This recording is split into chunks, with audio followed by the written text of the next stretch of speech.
का क्या है ये महत्वपूर्ण है। आप जो चाहो यहां से ले सकते हो। कभी कभी आप सिंधु के किनारे जाके देखो,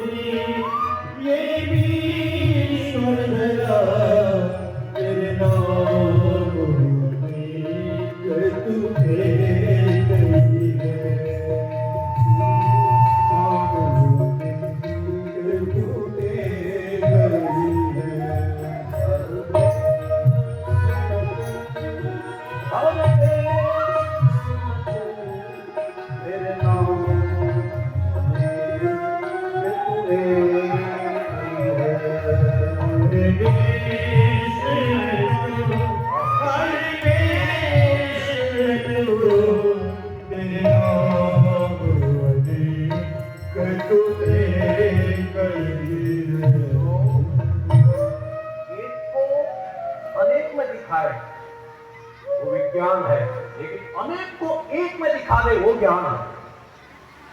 ये वेद कहता है एकम शब्द विप्रा बहुधा वदन्ति। गीता ने कहा यो माम पश्यति सर्वत्र सर्वम च मयि पश्यति।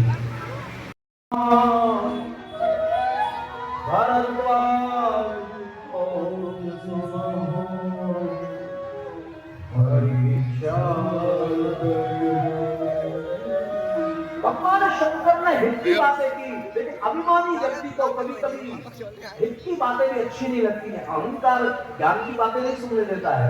इसलिए आपने देखा होगा अहंकारी व्यक्ति है ना, कथा में बैठता है लेकिन उसके अंदर कथा नहीं बैठ पाती है। कई लोग तो सत्य नहीं चाहते, सांत्वना चाहते हैं। इसलिए अगर ना भीड़ पर कभी भरोसा मत करना। अच्छे लोगों की भीड़ नहीं होती है, भीड़ भेड़ों की होती है। सिंह को अगर एक 4-5 सिंहों को अगर एक पिंजड़े में बंद भी कर दोगे ना, एक दूसरे को लूलुहान कर देगा। इसलिए कई लोग ये सोचते हैं कि जहाँ भीड़ ज्यादा होती है वहां गुणवत्ता ज्यादा होती है। नहीं, क्वांटिटी नहीं क्वालिटी होनी चाहिए। कभी कभी क्वांटिटी के चक्कर में हम क्वालिटी को बिगाड़ देते हैं।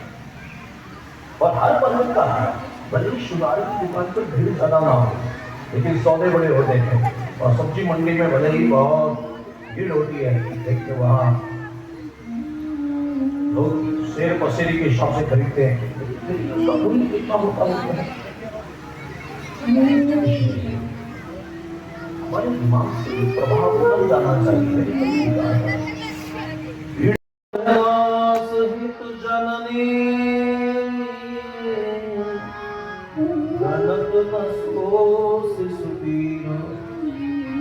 ऐसे ही राम जी कभी कभी हमारे अभिमान को मिटाने के लिए ऐसी ऐसी लीलाएं करते हैं। एक शहर बनाया, श्री नगर उसका नाम है। वहां के राजा है शीलनिधि। उनकी जो कन्या है विश्वमोहनी दास कुमारी श्री विमोह लक्ष्मी की, जिसको देखकर मोहित हो जाके इतनी सुंदर वो कन्या है। वो स्वयंवर कर रहे हैं। अग्नित महिपाल राजा लोग आए हुए हैं और इतना विस्तार वाला जब शहर देखा, नारद जी वहां रुके और नारद जी ने देखा बेटी को बुला के महाराज को दिखाई। ये देखा गोस्वामी की रचना की ये गंभीर प्रसंग है। जब नारद जी हिमाचल मैना के यहाँ पहुंचते हैं तो वो भी अपनी बेटी को बुलाते हैं और सुता बोल मेरी मुनि चरण, बेटी को बुला के कहते हैं कि महाराज पधारे, प्रणाम करो, चरण छूलो।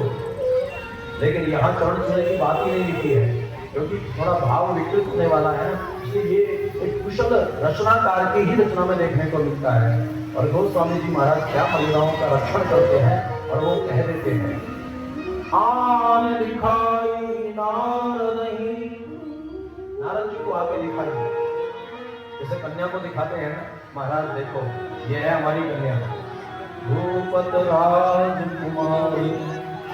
और फिर तो उसके बाद में साधक का जीवन कैसा होना चाहिए, उसके नेत्रों पर नियंत्रण होना चाहिए। देव ऋषि नारद बड़े बार लग रहे निहारी, इसको देखते रहे एक टकटकी से। और कौन कहता है कि आंखों में भाषा नहीं होती है? आंखों के 162 प्रकार है हमारे पुराणों में। आंखों में घृणा भी होती है, आंखों में करुणा भी होती है, आंखों में स्नेह भी होता है। किसकी आंखों से क्या टपक रहा है ये देखने वाले से पता चल जाता है। बहुत सूक्ष्म विज्ञान है जगत का। और उसके बाद में बड़े बार लग रहे निहारी और रहने के देखते देखते उन्होंने अपना हाथ आगे बढ़ाया। महाराज